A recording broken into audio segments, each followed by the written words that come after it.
नमस्कार सभी को। आज का टॉपिक है लंग एब्सेस के ऊपर। इसको हम दूसरे नाम से जानते हैं पल्मोनरी एब्सेस। ओके, लंग में हुआ है इसीलिए हम पल्मोनरी वर्ड जो यूज़ करेंगे इसीलिए हम इसको बोलते हैं pulmonary abscess.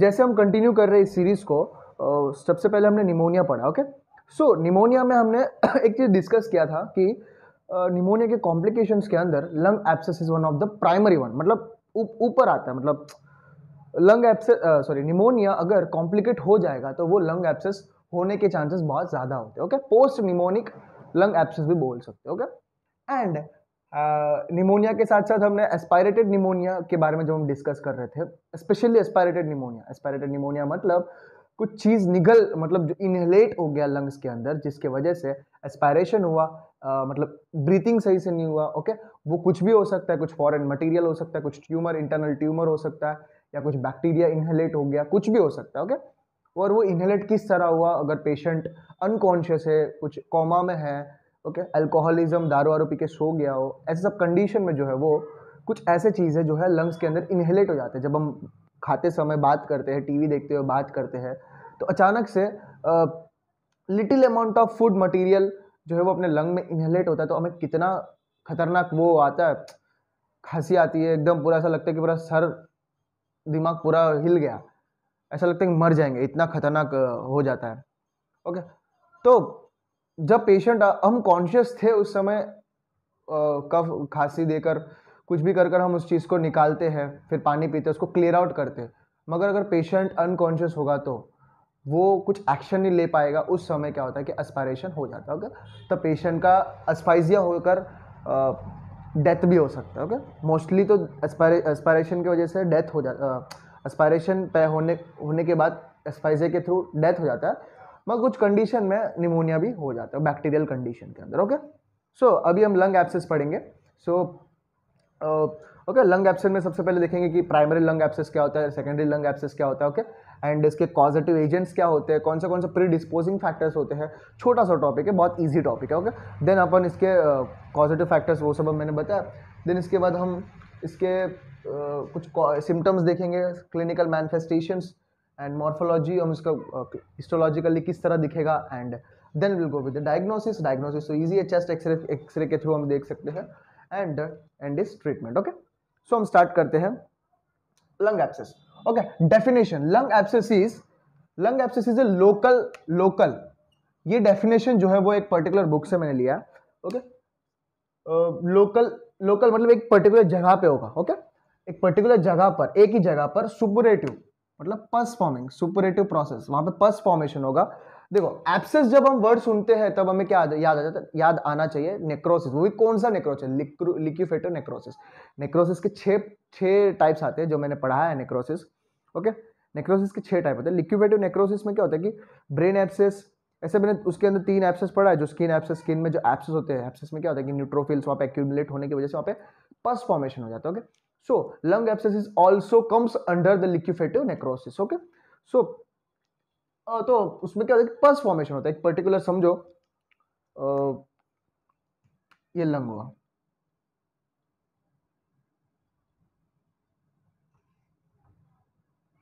This is a lung, एक पर्टिकुलर एरिया पे इस तरह हो जाएगा, एंड उसके अंदर जो है वो पस फॉर्मेशन हो जाएगा। ओके, इसके अंदर जो है पस फॉर्म हो जाएगा। ओके, इसके कई सारे रीजंस हो सकते हैं। कुछ बैक्टीरियल इन्फेक्शन बैक्टीरिया की वजह से हो सकता है। ओके, मोस्टली तो बैक्टीरिया के, एनाएरोबिक बैक्टीरिया की वजह से हो सकता है। ओके, एंड कुछ इम्यूनो सप्रेसिव कंडीशंस, वो सब सेकेंडरी निमोनिया के अंदर आते हैं। ओके, इस तरह जो है लंग एब्सेस देखने को मिलता है, and the process necrosis of, okay, तो नेक्रोसिस हो जाता है, necrosis of the lung abscess. तो एट द एंड जो लंग टिश्यू जो है, main lung tissue, lung parenchyma जो है डेथ हो रहा है उसका, तो हम नेक्रोसिस जो है देखने को मिलते हैं। ओके, तो ओरोफेरेंजियल, ये इंपॉर्टेंट है। ओके, याद रखना है, ओरोफेरेंजियल सर्जिकल प्रोसेस से या डेंटल प्रोसीजर से, साइनोसाइटिस होता है ना, साइनोब्रोंकियल इन्फेक्शन की वजह से, या bronchiectasis is the major one. जब हम ब्रोंकिएक्टेसिस पढ़ेंगे उसका भी कॉम्प्लिकेशन जो है लंग एब्सेस होता है। ओके, तो ये मेजॉरिटी लंग एब्सेस हमें इन तीनों प्रोसेस में ही देखने को मिलते हैं। ओरोफेरेंजियल जो डेंटल प्रोसीजर्स होते हैं, डेंटल प्रोसीजर को मतलब बार बार जो जो टोबैको कंज्यूम करते, विमल वो सब तंबाकू खाते हैं, उनके दांत कितना गंदा होते हैं, तो वो एक पर्टिकुलर टाइम के बाद है ना वो डेंटल प्रोसीजर करवाना पड़ता है। तो उन सब कंडीशन की वजह से अब वो जो है वो लंग एब्सेस होने के चांसेस ज़्यादा होते हैं। कोई डेंटल हाइजीन सही से नहीं रखते, उन सब कंडीशन में ये लंग एब्सेस होने के चांसेस ज़्यादा होता है। Sign of bronchial infections and bronchiectasis, these are the three major things जो मैं रॉबिन से लिया है, जो most important statement. Okay, in three stages में, जो तीन स्टेजेस में जो है वो लंग एब्सेस जो है मेजॉरिटी देखने को मिलता है। ओके, एंड एंड अभी देखेंगे लंग एब्सेस। लंग एब्सेस के दो टाइप्स होते हैं। ओके, एक तो primary lung abscess and secondary lung abscess. Primary lung abscess जो है वो 80% केसेस में देखने को मिलता है एंड सेकेंडरी लंग एब्सेस जो है वो 20%। मैं सिंपली बताता हूँ। प्राइमरी लंग एब्सेस जो होता है ना, वो लंग एब्सेस होने के रीजन कुछ मतलब कुछ अंडरलाइन कंडीशन नहीं होता, वो सडनली मतलब कुछ मारने की वजह से हुआ। ओके, मतलब कुछ कुछ बैक्टीरियल इन्फेक्शन की वजह से या कुछ एस्पायरेशन की वजह से उसे प्राइमरी लंग एब्सेस होता है। मगर सेकेंडरी लंग एब्सेस क्या क्यों होता है? क्योंकि अंडरलाइन कंडीशन कुछ है, उस पेशेंट को पहले से ही कुछ प्रॉब्लम था। अब पेशेंट वेंटिलेटर पे बैठा है, मतलब पेशेंट को निमोनिया हुआ है। ओके, वो हॉस्पिटलाइज्ड हुआ है, वो सब कंडीशन उसका चल रहा है, और पेशेंट को निमोनिया इसीलिए हुआ है क्योंकि उसका वो ओल्ड एज है, क्योंकि वो ओल्ड पेशेंट है, तो वो इम्यूनोसप्रेस्ड है, उसकी इम्यून सिस्टम इतनी सही नहीं है, तो इम्यूनोसप्रेस्ड है, उसको पहले से बहुत सारे प्रॉब्लम्स है उसके बॉडी में, एंड उसको निमोनिया हुआ है, हॉस्पिटलाइज्ड है पेशेंट हैज उस एंड निमोनिया जो है कुछ कंडीशन के बाद कॉम्प्लिकेट होकर वो लंग एब्सेस में कन्वर्ट हुआ, तो उस कंडीशन को सेकेंडरी लंग एब्सेस बोलते हैं। मगर प्राइमरी लंग एब्सेस मतलब कुछ अंडरलाइन कॉज नहीं था, कुछ अंडरलाइन कंडीशन कुछ नहीं है, मगर कुछ एस्पायरेशन की वजह से बैक्टीरियल इन्फेक्शन इनहेलेट करने की वजह से जो है वो लंग एब्सेस हुआ, डायरेक्ट हुआ है। डायरेक्ट लंग एब्सेस होता है, यहाँ पे इनडायरेक्ट होता है। Okay, in short. ओके, तो primary lung abscess in the absence of any underlying pulmonary और सिस्टमिक कंडीशन। एब्सेंस, कोई अंडरलाइंग पल्मरी डिजीज भी नहीं है और सिस्टमिक डिजीज भी नहीं है, इन एब्सेंस के अंदर होगा। अगर सेकेंडरी लंग एब्सेस में क्या होता है कि occur in setting of an underlying condition like foreign body inhalation, तुमने कुछ सिक्का या कुछ निगल लिया, या ब्रोंकियल ऑब्स्ट्रक्शन, ब्रोंकियल ट्यूबर की वजह से ऑब्स्ट्रक्शन हुआ, and HIV, okay, immunosuppressed condition जो मैंने अभी बताया। इन सब कंडीशन में क्या होता है कि अंडरलाइन कंडीशन है ये, इनके वजह से वो लंग एब्सेस जो है वो होता है, मगर यहाँ पे किसी अंडरलाइन कंडीशन नहीं है, वो डायरेक्टली ही लंग एब्सेस हो जाता है। Okay, usually arise from aspiration and caused by the anaerobic bacteria. Okay, mostly aspiration की वजह से होता है, इसीलिए तो जब डेंटल हाइजीन हम मेंटेन नहीं करेंगे, जब फॉर एग्जांपल ब्रोंकिक केसेस में क्या होता है कि वो ब्रोंकियल जो है वो डायलेट हो जाते हैं, वहाँ पे एक्सेसिव म्यूकस भर जाता है और ब्रोंकस जो है डायलेट हो जाता है। डायलेट होने की वजह से वहाँ के आगे का जो जो डिस्टल पार्ट है उस आगे का, वहाँ तक जो है वो ऑक्सीजन सप्लाई वो सब पूरा रुक जाता है, तो वहाँ पे हमें लंग एब्सेस देखने के चांसेस बढ़ जाते हैं। ओके, डेंटल हाइजीन की बात करें तो जो दांतों के ऊपर डेंटल हाइजीन सही से होता नहीं है, बैक्टीरियास होते हैं, खाते रहते कुछ भी, तंबाकू कुछ भी पूरा दिन जो खाया रहता है, डेंटल हाइजीन भी रखते, 2-4 दिन तक मुंह नहीं धोते, मतलब माउथ वॉश नहीं करते, तो उन कंडीशन में अगर पेशेंट सो रहा है, ऐसे सो रहा है, वो ऐसे मतलब एक साइड होकर सो रहा है, ओके, अनकॉन्शियस ज्यादा है, तो उन सब कंडीशन वो आसानी से इनहेलेट होकर लंग एब्सेस करवा सकते हो। Okay, okay, and the major risk factors for the primary lung abscess, हम प्राइमरी लंग एब्सेस के बारे में ज्यादा पढ़ेंगे क्योंकि वो मेजॉरिटी में हमें देखने को मिलता है। तो major risk factor for the primary lung abscess is aspiration. मतलब तुम्हें पता है, कोई भी चीज, कोई भी एक्सटर्नल पार्टिकल, बैक्टीरिया भी हो सकता है, कोई भी एक्सटर्नल थिंग या इन्फेक्टिव थिंग कुछ भी हो सकता है, वो लंग के अंदर चला गया, ओके, जिसके वजह से कुछ इन्फेक्शन हुआ है, कुछ इन्फ्लेमेशन हुआ है, जिसके वजह से जो है वो वहाँ पे एब्सेस फॉर्म हुआ। ओके, मोस्टली अब तुम पूछ सकते हो कि भाई इन्फेक्शन हुआ है तो उसे निमोनिया होता है, मगर कुछ कंडीशन में ऐसा हो जाता है कि वो निमोनिया जो है वो वही तो बोल रहा हूँ, कुछ कंडीशन में अगर एस्पायरेशन हुआ है, कुछ बड़े पार्टिकल का एस्पायरेशन हुआ है, वहां पे जहां पे एस्पिरेशन हुआ है वो लंग जो ऑब्स्ट्रक्शन हो रहा है, नीचे तक वो ऑक्सीजन जो है वो पास आउट नहीं हो रहा है, मतलब गैस एक्सचेंज ही नहीं हो रहा है, तो वो पेशेंट सबसे पहले उसको निमोनिया से पहले एस्पाइजिया होना चालू होगा, उसको श्वास ही नहीं होगा। मैंने निमोनिया के लेक्चर में मैंने समझाया था, एक ब्रेकिंग बैड का एक सीन भी मैंने बताया था कि उस लड़की को एस्पाइजिया होकर वो मर जाती है, निमोनिया से पहले एस्पाइजिया हुआ। अगर पेशेंट कॉन्शियस है, उसको इन्फ्लेमेशन होगा, उसको निमोनिया होने के लिए भी एक टाइम चाहिए ना, एक पर्टिकुलर ड्यूरेशन चाहिए, वो नहीं मिल पाता, डायरेक्टली एस्पाइजिया होकर पेशेंट जो है डेथ हो जाता है। अगर वो एस्पाइजिया से बच गई वो पेशेंट एस्पाइजिया से बच गई, अगर उस टाइम पे वॉल्टर वाइट मतलब उस टाइम पे वो आदमी, जब उस लड़की को एस्पाइजिया हो रहा था, वो ड्रग अब्यूज रहती है, उस टाइम पे वो बंदा उस लड़की को अगर ले जाता हॉस्पिटल, तो वो अगर बच भी जाती, मोस्टली तो मर जाती, अगर बच भी जाती तो उसको लंग एब्सेस हुआ रहता। ओके, तो this is included in the primary lung abscess. I hope अभी तुम्हें समझ आ गया होगा। एंड एस्पायरेशन के प्री डिस्पोजिंग फैक्टर्स क्या होते हैं? Altered mental state, okay, alcoholism, इन सब condition, drug abuse, seizures, bulbar dysfunction, neuromuscular dysfunction, इन सब कंडीशन में क्या होता है कि इनहेलेशन, हम अपना ओरोफेरेंजियल सही से हम देखो सो रहे, कोमा में है, अनकॉन्शियस है, अल्कोहलिज्म में है, ड्रग एब्यूज, इन सब कंडीशन में हम ये वाला सिस्टम को हम सही से कंट्रोल नहीं कर पाते। ओके, अपने कंडीशन में होता है, हमें कुछ अभी हमने कुछ निकल लिया तो करके हम निकाल देते हैं। ओके, खांसी आकर निकाल देते, बट अनकॉन्शियस होते हैं हम ये सब चीजें नहीं कर पाते। Okay, and also patient with esophageal dysmotility, okay, esophageal dysmotility and esophageal lesions, in some condition when the patient who spend recumbent position in sleep, okay, esophageal lesions, esophageal dysmotility, and जब patient ज्यादातर एक side होकर सोता है, उन सब वैसे condition में हमें लंग एब्सेस जो है ज्यादा देखने को मिलता है। पेरिडोंटल डिजीज, मैंने बताया ना, dental procedures, dental problems, okay, lung abscess जो है मोस्टली वो जो है वो डेंटल प्रॉब्लम्स जो होते हैं, सर्जिकल प्रोसीजर जो करवाते हैं उनमें ज्यादा देखने को मिलता है। And poor dental hygiene, okay, lung abscess तुम्हें अगर याद आए तो तुम्हें डेंटल हाइजीन के बारे में याद आना चाहिए। ओके, इसीलिए ये इंपॉर्टेंट स्टेटमेंट, ओके, इसको अंडरलाइन कर लो, इसको मतलब ऐसे बॉक्स बना के रख लो, क्योंकि this is that much important. Okay, and gingivitis, इन सब ये सब कंडीशन में क्या होता है कि increase number of anaerobic bacteria.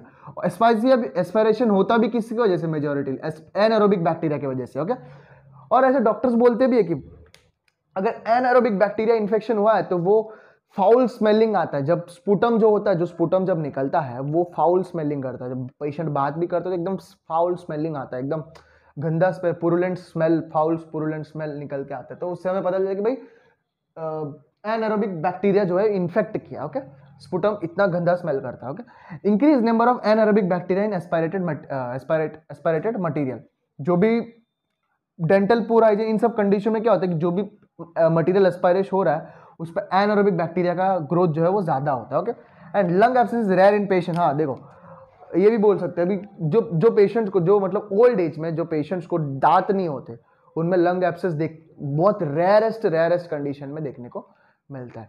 So this is all about introduction about the primary lung abscess and secondary lung abscess. ये वाला बहुत इंपॉर्टेंट है। सो मोस्टली हमें लंग एब्सेस जो है वो डेंटल प्रोसीजर्स, ब्रोंकिएक्टेसिस, इन सब कंडीशन में हमें ज्यादातर देखने को मिलता है। होता किस वजह से? एस्पायरेशन की वजह से होता है। ओके, एस्पायरेशन की वजह से कौन सा बैक्टीरिया इन्वॉल्व होते हैं? एनारोबिक बैक्टीरिया जो है इसमें ज्यादातर इन्वॉल्व होते हैं। सो हम आगे देखेंगे aetiology and pathogenesis, aetiology and उसके पैथोजेनेसिस के बारे में देखेंगे। ओके, तो नॉर्मली लंग एब्सेस जो होता है वो कोई भी बैक्टीरिया की वजह से हो सकता है। ओके, मोस्टली एब्सेस या बॉयल की बात हमें आती है, मतलब दिमाग में आता है, तो हमें सबसे पहले बैक्टीरिया कौन सा याद आना चाहिए? Gram positive bacteria, which is specially known as the staphylococcus aureus, जो बहुत खतरनाक bacteria at the same time हर जगह मोस्टली पाया जाता है अपनी बॉडी के ऊपर। Okay, and normally any bacteria can produce lung, L का मतलब लंग एब्सेस, बट कॉमनली कौन से बैक्टीरिया आते हैं?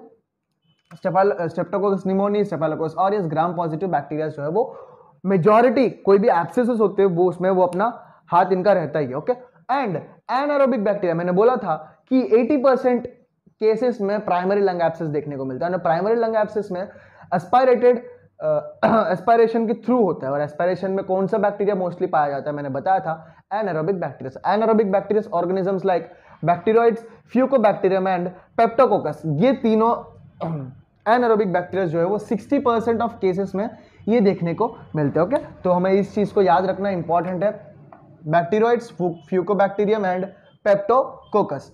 ओके, एंड अभी इसके इटियोलॉजीज के बारे में देखेंगे, क्यों, कॉजेटिव फैक्टर्स क्या, कौन से कंडीशंस में हमें देखेंगे, कैसे फैलते हैं, उन सब के बारे में हम डिस्कस करेंगे इन डिटेल में। ओके, सबसे पहले एस्पायरेशन ऑफ इनहेलेटेड, सबसे पहला हम प्राइमरी लंग एब्सेस के बारे में बात करें तो सबसे प्राइमरी लंग एब्सेस किसकी वजह से होता है? एस्पायरेशन की वजह से होता है। इसमें कौन सा बैक्टीरिया इन्वॉल्व होते हैं? Anaerobic bacteria. Okay, aspiration of inhalated foreign material, कोई भी फॉरेन मटेरियल, बाहर से जो भी मटेरियल, जैसे कि फूड हो सकता है, डिकेइंग टीथ, सड़ा हुए टीथ के जो बहुत सारे, तुम देखो तुम्हारे क्लास में जब छोटे बच्चों के दांत देखो तुम, एकदम यहाँ येलो दिखने को मिलेगा। ओके, तो वो सब decaying teeth, gastric contents, infected gingival, okay, वैसे येलो येलो होने की वजह से ना यहाँ पे बैक्टीरियल इन्फेक्शन आसानी से हो सकता है, okay. And necrotic lesions, necrotic यहाँ कहाँ से, मुंह में कोई नेक्रोसिस हो रहा है, ओके, छाले वाले हो गए, कुछ नेक्रोसिस हो रहा है, कुछ इन्फेक्शन हुआ है मुंह के अंदर, या अपर रेस्पिरेटरी ट्रैक्ट में कुछ इन्फेक्शन हुआ है, नेजोफेरिंक्स के अंदर कोई इन्फेक्शन हुआ है, या ये सब इन्फेक्शन, ये सारे इन्फेक्शन जो हो रहे हैं वहां पे कोई बैक्टीरिया का हाथ है, कोई बैक्टीरिया हाथ है तभी तो वहां पे इन्फेक्शन हुआ है। तो बैक्टीरिया जो है अपना इन्फेक्शन वहां काम, इन्फेक्शन वहां पे, वहां जहां पे जो इतना इन्फेक्शन है वहां पे अपना काम छोड़ के जब वो लंग्स के अंदर जाएंगे तब हमें लंग एब्सेस जो है देखने के चांसेस बढ़ जाते हैं, ओके। लंग एब्सेस से पहले हम डायरेक्ट लंग एब्सेस पे कूद रहे, इससे हम लंग एब्सेस पढ़ने से पहले हमें निमोनिया पढ़ना चाहिए, मोस्टली पहले निमोनिया होता है, देन लंग एब्सेस जो है वो होता है, okay.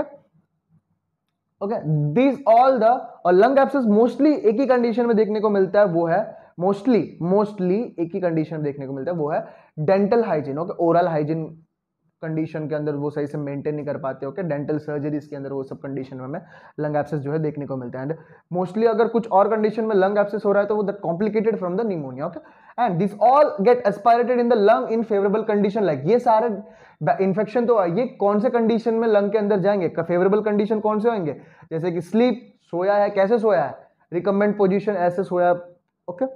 And depressed cough reflex, उसका कफ रिफ्लेक्स जो है काम नहीं कर रहा है। एंड एल्कोहलिज्म, दारू पिया है, ओके। ड्रग एब्यूज, मैंने बताया था एग्जांपल, कोमा में है पेशेंट, एनेस्थेशिया पे है। सो इन सब ये सारे कंडीशन जो है फेवरेबल कंडीशन की तरह हेल्प करते हैं पेशेंट को, जो भी मुंह में इन्फेक्शन हुआ है वो सारे जो है लंग्स के अंदर जाके लंग एब्सेस कॉम्प्लिकेट कर सकते हैं, okay. Post pneumonic lung abscess, okay, मैंने बताया सबसे मोस्टली जो है वो एस्पायरेशन के थ्रू होता है। Second one is the post pneumonic lung abscess, पहले निमोनिया हुआ है एंड निमोनिया जो है कॉम्प्लिकेट होकर, निमोनिया कॉम्प्लिकेट किसकी वजह से हुआ, सेकेंडरी निमोनिया हुआ। सेकेंडरी निमोनिया किसकी वजह से होता है, मोस्टली पहले वायरल इन्फेक्शन की वजह से निमोनिया हुआ, देन उसके ऊपर से सुपर इंपोज होकर बैक्टीरियल इन्फेक्शन, कौन सा बैक्टीरिया, वायरल इन्फेक्शन के ऊपर से होता है, पहले वायरल इन्फेक्शन हुआ, उसका इम्यून सिस्टम पूरा लो हो गया, और कौन सा बैक्टीरिया आसानी से उसको इन्फेक्ट कर सकता है, वो क्या, स्टेफाइलोकोकस ऑरियस। तो post pneumonic lung abscess due to the staphylococcus aureus, klebsiella, K का मतलब क्लेबिजेला निमोनी, एंड निमोकोकस मतलब strep pneumonia, okay. In immunosuppressant patient, इन मोस्टली हमें ये ओल्ड एज में देखने को मिलता है, ओल्ड एजेस जो ओल्ड पेशेंट्स होते हैं उनमें ये post pneumonic lung abscess condition जो है देखने को मिलता है, okay. And not only in old ages, HIV patients में भी देखने को मिलता है, okay. And then third one is the other infective conditions like bronchopneumonia, okay, bronchopneumonia में देखने को मिलता है टीबी, माइकोटिक इन्फेक्शन, ब्रोंकिएक्टेसिस, मैंने बोला था ब्रोंकिएक्टेसिस, ओके। ये इंपॉर्टेंट, ये दोनों जो है इंपॉर्टेंट है, ओके। ब्रोंकियल ऑब्स्ट्रक्शन, अब एक पर्टिकुलर, अब ये ब्रोंकियल ट्यूब है, अब ये ब्रोंकियल ट्यूब है, ओके, यहाँ पे ऑब्स्ट्रक्शन हुआ है, समझो ये ब्रोंकियल ट्यूब है, ये ब्लू कलर पार्ट जो है वो ऑब्स्ट्रक्शन है, समझो। या आगे जो भी, आगे का जो भी पार्ट होगा डिस्टल पार्ट, वहां पे जो हमें नेक्रोसिस, मतलब नेक्रोसिस एब्सेस जो है देखने को मिलता है, ओके। एंड एब्सेस में from distal to the obstructed bronchus such as a bronchial tumour और फॉरेन बॉडी, यहाँ पे ऑब्स्ट्रक्शन किसी की वजह से भी, बाहर से कोई ट्यूमर दबा रहा है इसको ऑब्स्ट्रक्ट कर रहा है, या कोई अंदर बाहर से कोई फॉरेन मटेरियल आके इसको ऑब्स्ट्रक्ट कर दिया, या ब्रोंकाइटिस भी हो सकता है, पूरा म्यूकस भर गया, आगे ऑक्सीजन नहीं पहुंच रहा, वो सब कंडीशन ऑब्स्ट्रक्शन हो रहा है, ब्रोंकियल ऑब्स्ट्रक्शन हो रहा है, okay. And the third fifth one is a septic embolism, this is also important. Septic embolism, अपनी बॉडी में कोई एम्बोलिज्म हुआ है, बैक्टीरियल एम्बोलिज्म, या अपने वेल्व्स के, हार्ट के वेल्व्स के ऊपर वेजिटेशन से, बैक्टीरियल वेजिटेशन, जो स्टेफाइलोकोकस ऑरियस अपना वेजिटेशन रखता है, ओके। बहुत सारे बैक्टीरिया जो अपना वेजिटेशन जो है वहां पे वेल्व्स के ऊपर जो है वो अपना वेजिटेशन फैलाते हैं। देन कुछ कंडीशन में क्या होती है, राइट हार्ट के थ्रू वो एम्बोलिज्म जो है वो वीनस सर्कुलेशन के थ्रू राइट आर्टरी पे जाएंगे, राइट आर्टरी से वो लंग्स के पास जाएंगे, अपना लंग्स के पास जाकर ऑब्स्ट्रक्शन करके वहां पे इंफेक्शन फैलाने के चांसेस जो है वो बढ़ जाते हैं, okay. And produces multiple lung abscess, okay. And the sixth one is the infection of pulmonary infection, okay. जो पल्मोनरी इन्फेक्शन हुआ है, इन्फेक्शन का मतलब तुम्हें पता होगा, occlusion of blood supply, okay. Blood supply वहां पे रुक जाएगा जिसकी वजह से इन्फेक्शन हो रहा है, एंड इन्फेक्शन के साथ साथ वहां पे कुछ इन्फेक्शन भी हुआ है, okay. And the seventh one is the amoebic abscess. Amoebic abscess due to the infection with the Entamoeba histolytica. किसकी वजह से होता है, Entamoeba histolytica की वजह से amoebic abscess जो है वो फॉर्म होता है। डायरेक्ट एक्सटेंशन ऑफ इन्फेक्शन, ये important, direct extension of infection from spine, mediastinum and oesophagus, mediastinum and spine के थ्रू डायरेक्ट इन्फेक्शन जो है वो लंग्स के अंदर जाके इन्फेक्शन फैला रहे हैं, ओके। अब हम इसके मॉर्फोलॉजी की बात करें, किस तरह दिखते हैं, okay.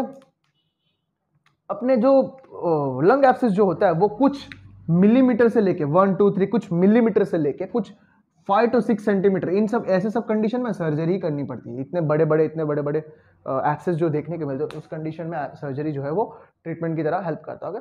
And primary lung abscess mostly single, primary lung abscess जो है वो अगर एक ही सिंगल कैविटी बनाता है, लंग एब्सेस एक कैविटी बनाते हैं, होल जैसा बनाता है, उसके अंदर पूरा पस भर जाता है। कि जब हम एक्सरे में भी देखेंगे ऐसा वॉल जैसा बनेगा एकदम वाइट वाइट, ओपिसिटी देखने को मिलेगी वाइट वाइट। मैं बताऊंगा जब डायग्नोसिस का होगा, मैं यहाँ पे पिक्चर प्लेस करूंगा तो वहां पे वाइट वाइट ओपिसिटी देखने को मिलेगी। ओके। एंड मोस्टली सिंगल होता है, वो एक ही देखने को मिलता है प्राइमरी लंग एब्सेस में। प्राइमरी लंग एब्सेस में एक ही सिंगल कैविटी देखने को मिलता है, वो बड़ा होता है, सिंगल एक होता है मगर बड़ा होता है। एंड कॉमनली किसकी वजह से होता है प्राइमरी लंग एब्सेस? एस्पायरेशन की वजह से होता है। And located in the lower part of the lungs, नीचे के साइड पे जो है वो एब्सेस जो है देखने को मिलता है। एंड सेकेंडरी एब्सेस की बात करें, मोस्टली मल्टीपल होता है। मल्टीपल किसकी वजह से? यहाँ पे मैंने बताया था, secondary lung abscess. Secondary lung abscess क्यों होता है? अंडरलाइंग कंडीशन कुछ है, पहले से सिस्टमिक प्रॉब्लम कुछ है, मतलब सेप्टिक एम्बोलिज्म पहले से उसको प्रॉब्लम है। एंड देन सेप्टिक एम्बोलिज्म में लीड्स टू द लीडिंग, मतलब सेप्टिक एम्बोलिज्म टेक्स मतलब leads to the secondary lung abscess, इसीलिए। एंड ये जो होगा मल्टीपल एब्सेस होंगे, मल्टीपल देखने को मिलेंगे एंड वो छोटे छोटे होंगे। इसमें जो प्राइमरी लंग एब्सेस में क्या होगा, एक ही होगा मगर बड़ा होगा, इसमें मल्टीपल होंगे मगर छोटे होंगे। Mostly due to post pneumonic condition, pneumonia के बाद होगा। सेप्टिक एम्बोलिज्म देखो यहाँ पर कनेक्ट हो गया, एंड यहाँ पे एंड द इम्यूनोसप्रेसिव कंडीशन, इन सब ये तीनों जो है मेजॉरिटी ऑफ कंडीशन जो है सेकेंडरी लंग एब्सेस में देखने को मिलता है। ओके। एंड द हिस्टोलॉजिकली किस तरह दिखेगा एब्सेस? किस तरह दिखता है भाई हिस्टोलॉजिकली? पूरा पस फॉर्म हो जाएगा, एक्सीडेट, ओके, सुपरेटिव एक्सीडेट कैविटी बन जाएगा, उसमें पूरा पस जो है वो एक्यूमुलेट हो जाएगा, एकदम येलो कलर पस जो है वहां पे देखने को मिलता है। ओके, तो यहाँ पे अपना इटियोलॉजी एंड मॉर्फोलॉजी खत्म हो गया, फिर हमें क्लिनिकल मैनिफेस्टेशन। सो लंग एब्सेस हुआ है, उसके क्लिनिकल सिम्टम्स मैनिफेस्टेशंस किस तरह देखने को मिलेंगे। ओके, तो एब्सेस हो जाता है, ओके, सबसे पहले फीवर, कफ के साथ साथ स्पुटम निकलेगा, और स्पुटम जो है वो इतना गंदा स्मेल करेगा, इतना फाउल स्मेलिंग होगा। इससे हमें पता चलता है कि अगर स्पुटम का स्मेल जो है फाउल स्मेलिंग है, इसमें लगता है कि इससे हमें पता चलेगा कि भाई जो बैक्टीरियल इन्फेक्शन जो हुआ है, एब्सेस जो हुआ है, दैट रीजन जो होगा वो एनाएरोबिक बैक्टीरिया जो होगा। ओके, एनाएरोबिक बैक्टीरिया हो सकता है। Okay, and copious and chest pain हो सकता है। Okay, so major symptoms like fever, cough, sputum production and chest pain and copious amount of foul smelling purulent sputum. Okay, इतना गंदा स्मेल होगा कि उससे हमें पता चलेगा कि देखो यहाँ पे मैंने लिखा है पुरुलेंट एंड डायग्नोसिस में लिखा है purulent and foul smelling sputum gives diagnosis about anaerobic infection, तो उस हिसाब से हम ट्रीटमेंट भी दे सकते हैं। Okay, weight loss is the important manifestations, weight loss देखने को मिलता है एब्सेस में। एंड फिजिकल फाइंडिंग्स की बात कर रहा हूँ, फीवर तो होगा, जिंजिवल इन्फेक्शन होगा, हम चेक करेंगे उसके ओरल कैविटी को चेक करेंगे, जिंजिवल इन्फेक्शन, माउथ इन्फेक्शन, ये सारे देखने को मिलेंगे। एंड क्लबिंग ऑफ फिंगर्स देखने को मिलेंगे and absence of gag reflex जो है वो एब्सेंस होगा। ओके, तो गैग रिफ्लेक्स एब्सेंस होने की वजह से क्या होता है कि वो इजीली, देखो गैग रिफ्लेक्स होने की वजह से एंड जिंजिवल डिजीज, ये दो कंडीशन क्या होता है कि these are the predisposing factors. Gingival disease होने की वजह से एस्पिरेशन हो सकता है एनाएरोबिक बैक्टीरिया का। ओके, और उससे lung abscess primary lung abscess हो सकता है and absence of gag reflex. Gingival disease है, ये बैक्टीरिया लंग्स तक पहुंचे कैसे? बिकॉज ऑफ गैग रिफ्लेक्स भी उसका सही से काम नहीं कर रहा है। ओके, ये सब प्री डिस्पोजिंग फैक्टर्स की बात है। ओके, क्लबिंग एंड फिंगर्स वो सब भी देखने को मिलेंगे। एंड डायग्नोसिस की बात किया जाए तो हम सबसे पहले चेस्ट एक्सरे देखने को मिलेगा। अगर लंग एब्सेस पर्सन को हुआ है तो चेस्ट एक्सरे में एकदम ऐसा गोल गोल देखने को मिलेगा एक पर्टिकुलर एरिया पर जहां पे एब्सेस हुआ है। कैविटी डेवलप होगा, मैंने पहले ही बोला था कैविटी डेवलप होगा, एक पर्टिकुलर कैविटी, गोल गोल कैविटी, अपनी खुद की एक कैविटी बनाएगी, कैविटी के अंदर पूरा पस फॉर्मेशन होगा। तो एक्सरे में किस तरह दिखेगा कि कैविटी दिखेगा और कैविटी के अंदर फ्लूइड फुल होगा। ओके, ओपिसिटी देखने को मिलेगी, गोल गोल ओपिसिटी देखने को मिले, उसके अंदर फ्लूइड एयर ऐसा लगेगा कि उसके अंदर कुछ भरा है। ओके, मैं यहाँ पे इमेज रख देता हूँ। ओके, ऐसा दिखता है। एंड द सीटी स्कैन अगर तुम करवा रहे हो, सीटी स्कैन में provide earlier evidence of cavitation. अगर पहले से तुम सीटी स्कैन, अगर तुम्हें ऐसा लाइक तुम इन्वेस्टिगेट कर रहे हो केस को, तुम्हें ऐसा लगता है कि लंग एब्सेस के चांसेस है, तुम सिटी स्कैन से तुम्हें अर्लियर एविडेंसेस मिल सकते हैं कैविटेशन के, ओके। एंड कुछ अंडरलाइंग कार्सिनोमा है, मैलिग्नेंसी है, उससे भी वो भी हमें पता चल जाता है, okay. And blood test purulent वाला तो मैंने बता दिया है अभी। ब्लड टेस्ट करेंगे तो ESR erythrocyte sedimentation rate and C reactive protein जो है इंक्रीज हो जाएंगे, एंड एनीमिक कंडीशन न्यूट्रोफिलिया जो है देखने को मिलेंगे। एंड स्पुटम एग्जामिनेशन करवाना पड़ता है, ओके। स्पुटम एग्जामिनेशन हम सेकेंडरी लंग एब्सेस में देखते हैं, स्पुटम एग्जामिनेशन करवा के कौन सा बैक्टीरिया इन्फेक्ट किया है उस हिसाब से हम इसको एंटीबायोटिक्स देंगे, okay. And the last one is the bronchoscopy. Bronchoscopy करवाएंगे तो क्यों, जो भी पस फॉर्मेशन हो, जो भी वो इन्फेक्टेड एरिया एब्सेस वाला पार्ट है, उससे हम थोड़ा स्पेसिमेंस लेकर हम टेस्ट आउट कर सकेंगे भाई कौन सा बैक्टीरिया वहाँ पे इन्फेक्टेड हुआ है, ओके। तो इंपॉर्टेंट नोट क्या है कि अगर एब्सेस जो है वो ओल्ड पर्सन में देखने को मिल रहा है एब्सेस, तो तुम रूल आउट कर, तुम्हें फाइंड आउट करना है कि तुम्हें एक चीज रूल आउट करना होगा कि भाई उस पर्सन को कार्सिनोमा तो नहीं है, कार्सिनोमा मतलब कुछ मैलिग्नेंसी तो नहीं है, ओके। तो उस चीज को रूल आउट करना होगा सबसे पहले कि भाई, क्योंकि 10 to 15% केसेस में ये कार्सिनोमा जो है देखने को मिलता है, तो सबसे पहले तुम्हें इस चीज को रूल आउट करना होगा भाई कार्सिनोमा होता नहीं है, ठीक है। हम अगर पहले से ही पता चला कार्सिनोमा है तो तुम एंटीबायोटिक ये सब छोड़ो, इसको ट्रीट करो पहले, ओके।